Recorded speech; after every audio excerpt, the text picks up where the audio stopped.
So in this video I am going to show we have casted the anchor bolt at side and fixed the templates, and we have checked the label by speed label. We have checked.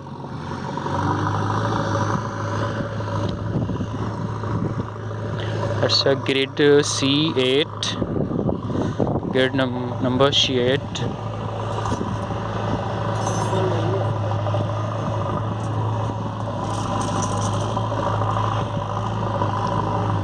Check it.